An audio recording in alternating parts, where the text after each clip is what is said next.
How you Good doing? morning. Good Well, morning. Good man, morning. Good morning. Where in the world are you, my friend? uh, can you hear me? Yeah, yeah, we had a little bit of a little bit of a lag. Yeah, I'm in Chicago right now.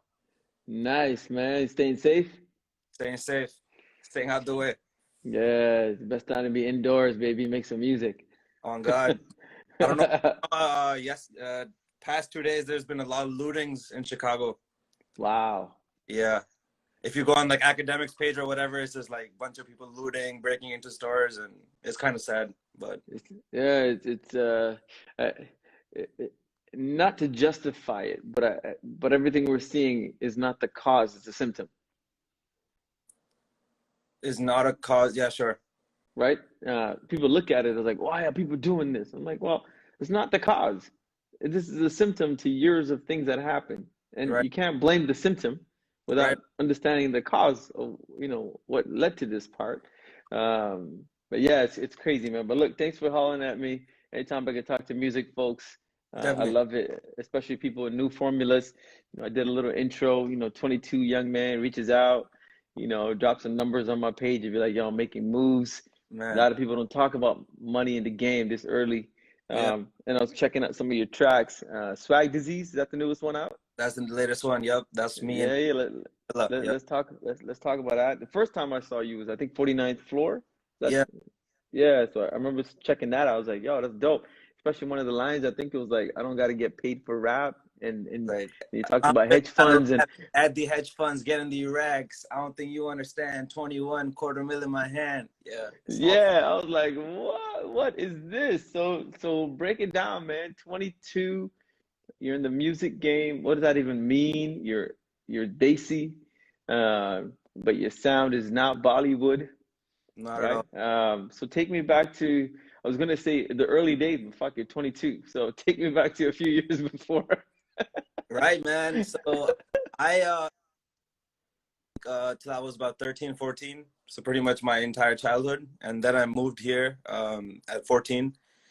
I was always into music, and when I did move here, like I moved to Chicago, and thank God there was like a recording studio that was free in a library nearby, and I just fell in love with music recording. So I was in the studio every day since I was like 13, 14.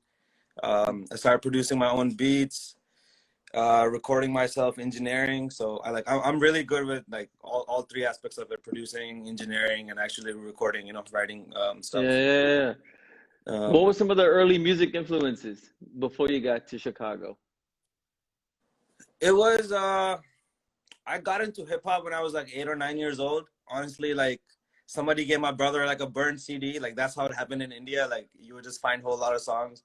I got into Eminem, Snoop Dogg, and just like all the OGs. Oh, wow. Okay. Uh, and then as I started moving, as like literally the year I moved here, Chief Keef blew up. Like the Yeah. entire Chicago scene, like really the trap drill sound really really got on the map. So that obviously became an influence on me as well. Because like every Yeah, yeah. that's all it was around me. Yeah. Yeah, man. So 13-year-old heading to the library to make Yeah, some music. What every are day. how are the parents dealing with it? Uh, they yeah they were kind of get they were kind of against it. They didn't want me. They wanted me to focus more on education, of course. That was why we moved to the U.S. in the first Of place. course. Um, but man, honestly, it was hard for me transitioning from India to the U.S. Like I didn't really I didn't really have any friends over here. I didn't have any it's I came from freaking Kendra Vidyalaya in India to like a wide ass suburb in the U.S. and it was like a Right. transition for me. Sorry, what was the question? I think How, I if like the parents of most immigrant kids, survival is key, right? right. And and survival means, you know, uh, living poor by design, stretching every dollar, and then really focusing on education as the only way out. Because the Right. formula always is education is the way out. Music is a different type of way out, Completely. right? Um, and were you conscious of that, or was it more like, yo, I don't fit in anywhere? This is what I do. This gives me peace. Like when I got into DJing, Hmm. similar, like we came from Singapore, 1989. I got snatched out of my ecosystem, and Right. I was just turning 14, And the real like hustle days are in that 11 to 14, right? You start to become somebody in school. You Right. start to have Right. a little crew. You Right. start talking to girls. You got some flavor. Like you're doing some stuff. That's the early days. And then it's like, boom, I go from somebody to nobody in a Right. brand new country. And I was like, I don't know how to deal with it. And Same. then I met a DJ and I was like, ooh, so I can play music. And then that'll attract people. And then the better my playlist, the better props I got. And that's how I got into DJing, man, just to like figure out a new audience that I could tap to without having to prove myself as a human. My music did the talking. And if you like my playlist, if you like my 90s hip hop or reggae back then or whatever it is, then it's cool. I don't have to explain to you who I am, what kind of brown I was, any of that shit. Just Right. music took everything out. But my parents didn't get that shit. And I wasn't DJing at clubs like basement parties, right? But you're Yeah. still out 7, 8 o'clock, at some dude's basement, 20 of us jamming. Yeah. But Yeah. man, they had some tough times with me, man. But that's my question was like, how were you, what were you doing in music and what was the reaction? So yeah, it was my dad is still in India. My mom was here, and I live with my mom and my grandparents. It was tough, man. He was like all of them were kind of against it. They just wanted me to like, yo, make sure I was in high school that time, so like, yo, make sure your SATs is good. This that you need to be focusing on all your AP classes, etc., etc. Like I would say I'm a smart kid. Like I was always tons of 6 AP classes every semester. Like I was that type of Right. that really So comes you from. got the academics down too, which is dope. Definitely, definitely. And one big influence, like the biggest influence there is my brother, my older brother. He's 3 years older than me. He's right now he's working at Google as a software engineer, and like Oh, nice. he was always there to guide me and show me the way that, hey man, like you can do whatever you want, the music you love, etc., etc. That's fine, but there's this guaranteed way of making sure that your life is going to be good, Um, Yeah. and I saw that early. I was like 17. I saw him getting internships, getting like really good money. So I was like, yo, this is a pretty good way to like, just get stable in life and then you can do what Yeah, that's interesting. I was gonna ask you this question later, but I'll plant the seed and then we'll talk about it later. But like the Sure. 17-year-old version who saw your brother make money and you're like, yo, this is really good money. Right. And then fast forward to the 22-year-old making money, which is Right. different than like getting a paycheck. Um, yeah, that'll be interesting to sort of connect the dots. But so now you're getting influences. You're not making Indian hip hop. You're not making, Bollywood remixes. What's your early sounds like? What are you working with? Sorry, you got cut off at the end. Can you say that I again? said, what are some of your early sounds like? Because you're not working on Bollywood music. I looked through a lot of your stuff, and none of it is Desi inspired. It's Um, not. yeah. So talk When to I me went, about your sound. sure. When I was like 13, 14, I was, it was more like that Eminem type rap when I just started rapping. But as I continued doing more production and engineering and things, I really like sound was, there was no barrier like, hey, I want to create this type of sound or this type of music. It was just, hey man, I'm feeling kind of sad today, so I'm gonna try these chords that sound kind of sad. I'm gonna sing over them, not rap over them, put some auto tune on it, and then I really just, it's just like free expression music is really what I got into for a few years, 2, 3 years. It was still Mm, like very hip hop based, but it's literally, I'll make the beat, I'll literally try and capture what I'm feeling, and that's what I really did for a few years. And that really helped me hone my sound and be able to connect to listeners, and just like put in those melodies that actually invoke feelings for people and things of that nature. right. Um, uh, so a lot of people I meet that get into music for a variety of reasons. They all ask the same thing, like, how do I get people to listen to my shit, right? Um, and putting stuff onto a platform, SoundCloud, YouTube, Instagram, doesn't mean people will listen to you. It just means you put something out. So in the Yep. early days, how are you connecting with fans? How are you getting people to listen to your track? And what is some of the early like trajectory looks like? Right. So I started releasing music when I was like 17. I was just about to go to college. So it was like 2, 3 years. I was like, I literally cut off from social media, everything. I was in the studio every day, just making sure like I can rap, I sound okay, this and that. Um, but yeah, 17, 18, I just started going to college. I was posting that everywhere, man. I was shooting videos, doing promotional stunts. I was connecting with every person I could on campus. I started doing shows at the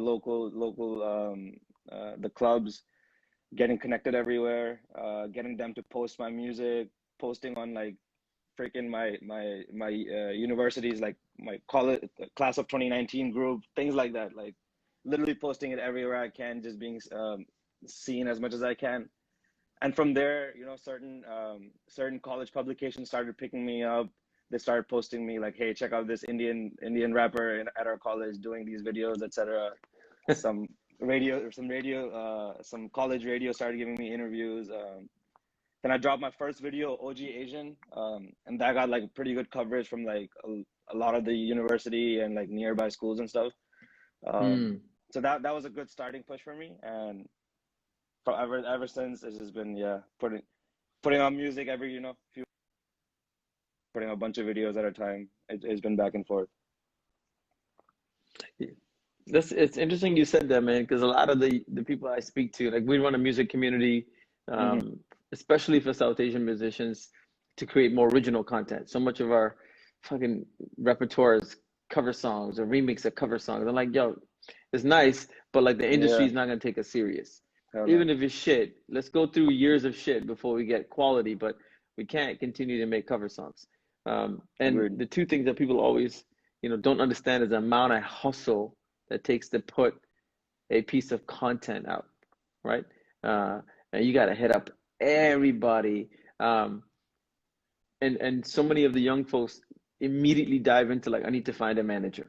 I need to Yeah. find people to work for me. What's your crew like? When did you start to bring people in, or is it still you pumping it out? Break down like the real hustle to get something out the door. Well, at this point, it's different. Back in the day, it was different. Now, I have a pretty solid team. So I really networked and connected myself in like two major places, one in India and one in the US, obviously. So like starting with India, I'm friends with a lot of the bigger blogs. Like I'll name drop India's Finest. I'm pretty good friends with him. You know, I'm starting to get to know people at Desi Hip Hop and just other different places. And my manager is on the, like, he started managing me very recently, Zen. He's on here on the live. He manages Loka Music, Dhruv Rajpal. Those guys are from India as well. Uh, so at this point, you know, I have a good team and good network built, especially in India. Like I can get um, a lot of the top quality work for a very good price. Yeah. You know, it's business. It is what it is. And in So the when did you US, know? Because a lot of folks, jump into the management game too early, right? It's like yeah, I explained to them like a marriage, right? You don't get into a marriage because the other person is going to make you better. You get into it because the two of you could do something together.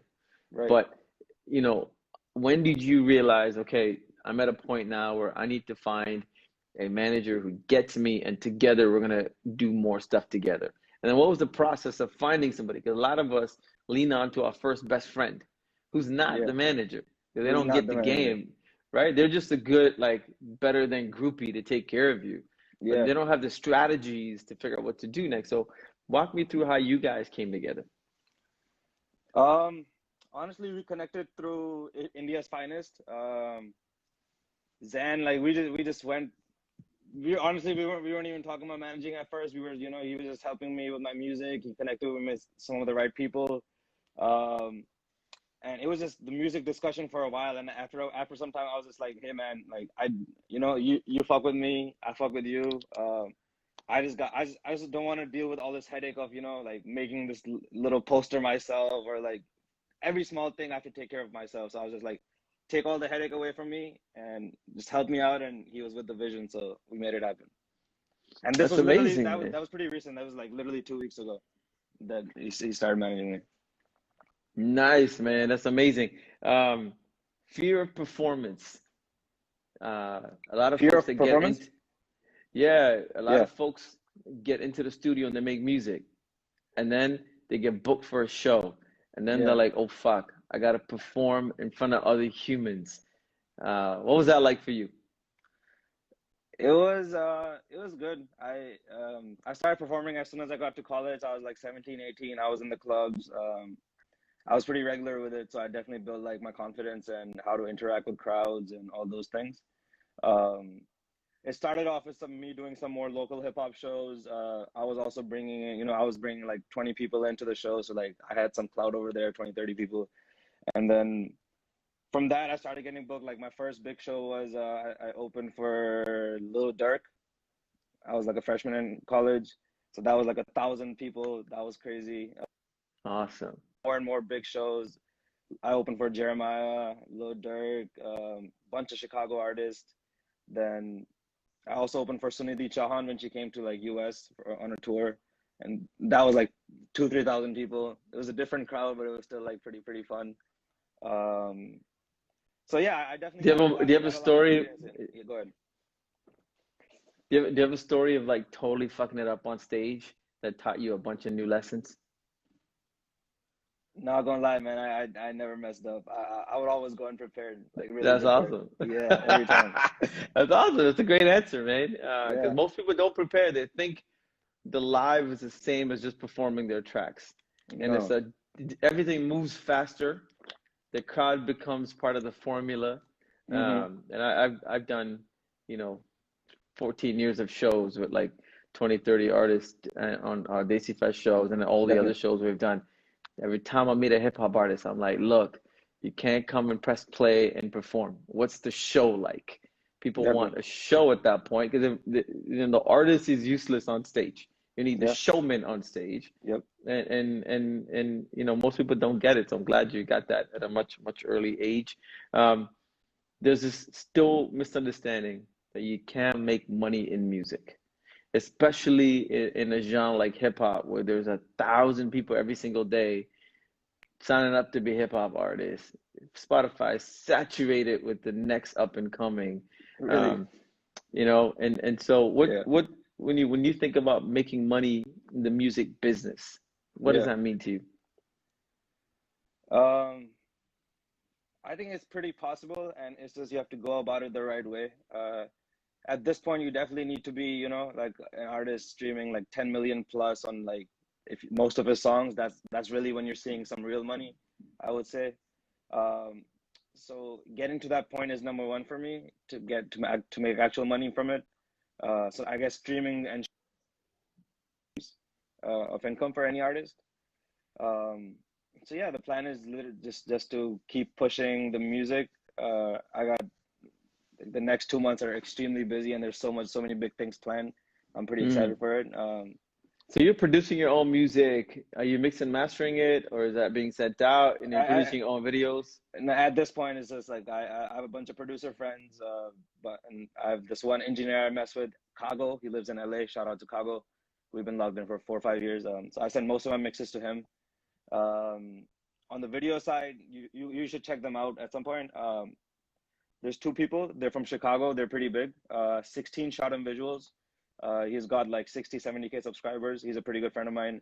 Nice. And there's this other guy, Billy Cock. He has about 50K subscribers. He's also a pretty good friend of mine. And these guys literally interview and shoot videos for the biggest people in Chicago, like millions of views. I don't know if you've heard, FBG Duck passed away last week. No, shit. Yeah, FBG Duck. So he was one of the biggest artists out of Chicago for sure. So both of my friends, like they work with him, his entire camp, do literally all his videos. Him and just like a bunch of other Chicago people. Yeah. So the plan really for me is to like blow up in Chicago and India, and just have a global fan base and really turn that into money. So That's let's talk what I about want. India, because India has been slowly embracing I hip love it. hop, Yeah. right? There's moments in history that spurred it.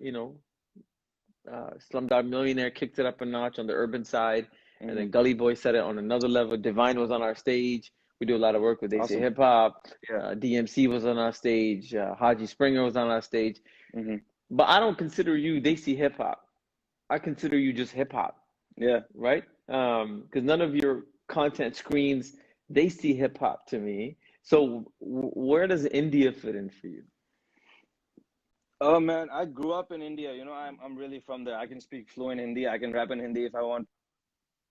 Like I've lived that life. I know what it's about. And I really want to connect the cultures because it's becoming one anyways. It's becoming a global hip hop culture. So I really want to be the voice that can connect like the streets of Chicago and the streets of India because Right. it's pretty similar. It's not really that different, you know. Mm. Right now, India has the more lyrical wave, but the new wave, the new melodic, the new Uzi type, Cardi type artists are also coming out, and I think that's where I fit in.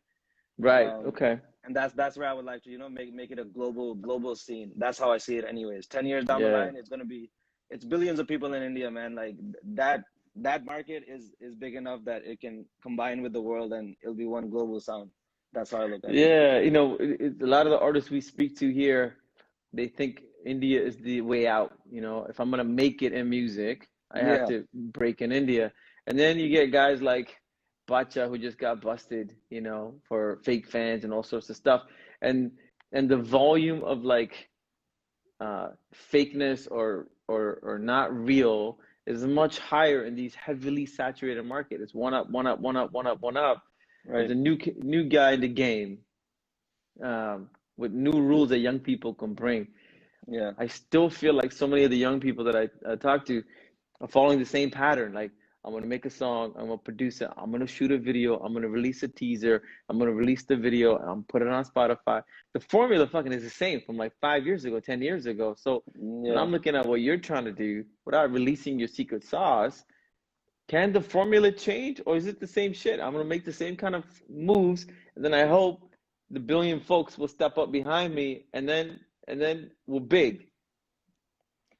The formula is it's I'm learning, I'm tweaking the formula as I go. I'm learning and changing it as I go. But it's really honestly like what I've learned from like even the biggest people I've talked to or this upcoming whatever managers, this that is just put out consistent and consistency is very key. Like every 2 3 weeks you should have a release coming. Wait. I had a bit of a lag. Rewind that. Put out consistent. Keep going. Consistent quality music that needs to be there. That's the bottom line. Like sure, your one song can get playlisted, this and that, but unless you're backing it up every 3 4 weeks with something following it up, you know, it's not gonna matter. So quality, consistent quality music. On top of these days, you need to make TikToks. You need to make those catchy videos. If you can get girls in your videos, fire. If you can do whatever, you know, just anything that grabs people's attentions.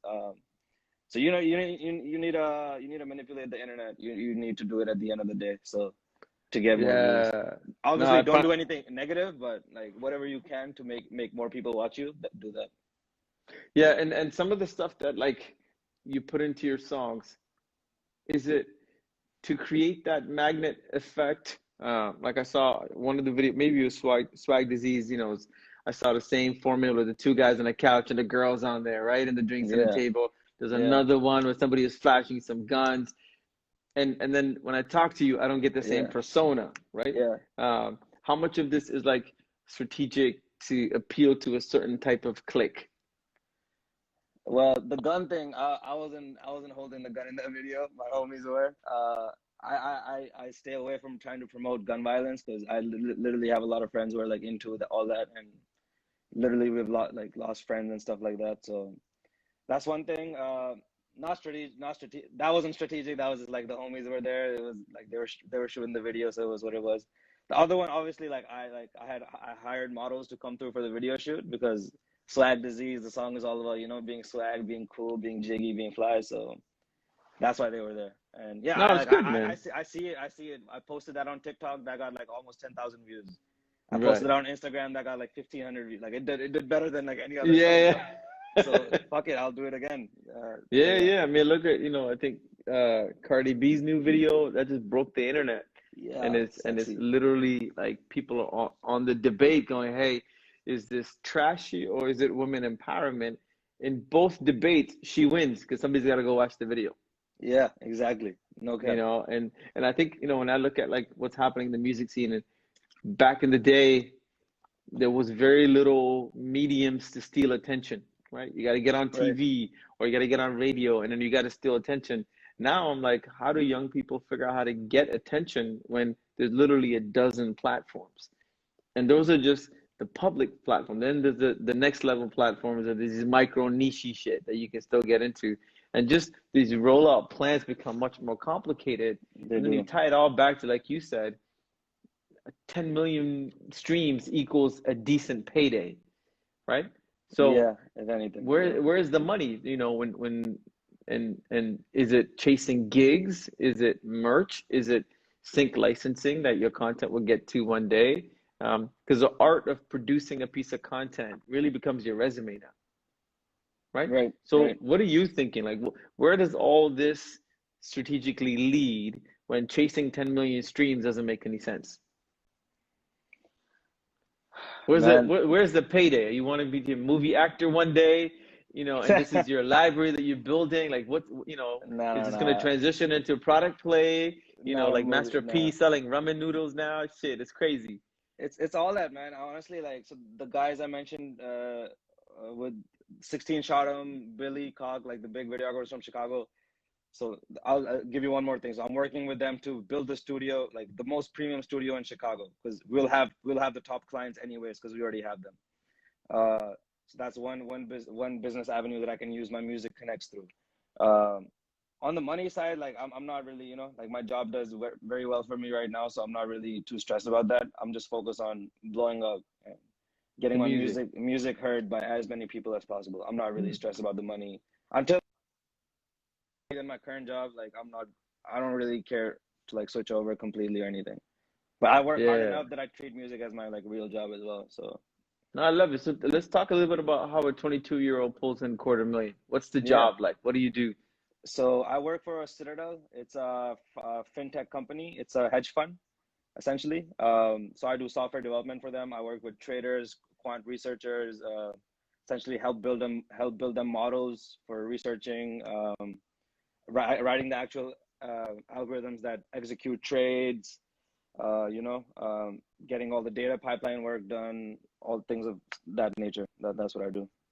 That's a pretty good, sweet gig, bro. If it takes you into a comfort level to work on music, I mean, that feels like a 24-hour day job by itself. It's pretty hard job, man. Like compared to like a Google tech job, like you can relax, but in finance, like I'm responsible for things before the market opens, so I have to wake up, I have to make sure things are good. Then there's constantly traders like, hey, let's enhance this, let's try this out, maybe we'll find some new alpha over here. So it's a pretty interesting job. Like if I wasn't doing this, is my second favorite thing to do, after music, like finance technology. Like I Yeah, started a yeah. company in college when I was a junior. We got investment from Jump Capital, which is another like really big trading company. um so I've been into finance for like 2 3 years, and I really love it.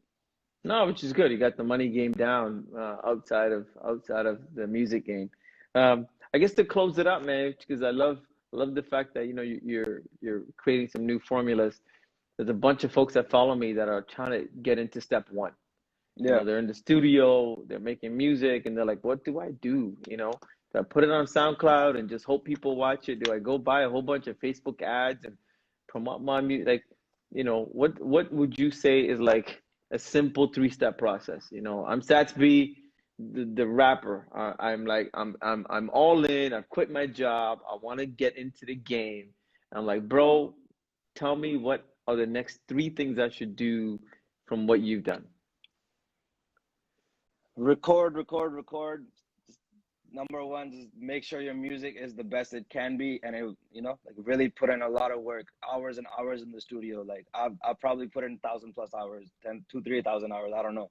But really, hours and hours in the studio. That's number one. Number two, at this day and age, if you have the time and the resources, definitely start making Instagram, TikTok videos.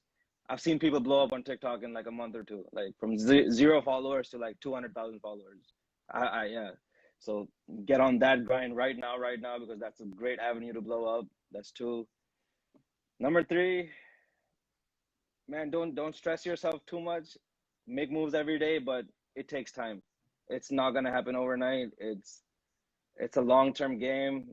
You got to play every angle. For some person, you see it might happen from this, oh, he just met this one guy and he's on for the rest of his life. But for you, it might be 5 years of talking to everybody you can, and the last person, makes it happen for you, or you make it happen for yourself. So That's a don't great worry, just advice, keep going. man. Yeah. Yeah, and and I'm sure in your 5 years, you've developed a really good gut instinct on who's legit in the music game and who's a snake trying to like feed off a young cat. Um, Definitely. Talk to me a little bit about that gut instinct because most of us get burned at some point in the music game. You know, the wrong producer, you lost music because somebody stole the rights from you. Like there's so many things that can go wrong. Right. What are some of the things that you look for when you partner with people on projects? Um, Really, just number one is professionalism. I carry myself in a professional manner, and I expect other people to do the same. That really shows, who's really about the work and who's not. Um, Number two, gut instinct. Like I feel like I can tell when some people are just, it's fake, it's not real, it's do too much. I don't know. I just get put off from that. Just, stay in your vibe. We're all in our own vibes. Just do yourself. Don't try to do too much extra things. And as long as people are not doing all those things, they're usually fine. Yeah, And man. I don't like to depend too much on anyone. Like I know I can do everything myself, so I don't care to put too much burden on anyone else and put too much. Yeah. That's amazing, man. Let's sign off with tell them where to find you and what's coming down the pipeline. What's got you excited for the next few months? Most definitely. So follow me on Instagram, Lil Mashul. Check out my YouTube, youtube.com/Mashul. My Spotify is the same thing, at Mashul, Mishul. Look me up. Swag Disease, it's on. They both got like 1 or 2,000 streams right now in like the last week. Keep That's keep keep amazing. blowing keep Congrats. blowing it up. We're dropping the video next week for Swag Disease. Got tons of videos coming. I got literally like 4 or 5 releases planned out for the next month and a half or two. So yeah, stay tuned. Everybody follow me, and yeah, we getting it, man. Third world blowing up. Amazing, bro. Glad you reached out. I love the hustle. Like I said, Appreciate it. it's the grind, and anybody that does it, no matter what level of like content you are, I love the fact that like you're creating content, and and anytime brown people can create original content, I'm even more excited because so much of our world is fucking controlled by Bollywood. And I'm like, man, no, that is a different world. Let's tell real stories and let's hear original content. So I love the fact that you're doing it. And then hopefully when all this like crazy disease stuff is out, we can connect in Chicago, make some music. It'd be great. Anytime, man. Anytime, open for you over here. We'll show All you right, up. bro. All Have a right, great great. night. Thank Great you, talking man. to you. Okay, Yep. bye. Talking to you. Bye.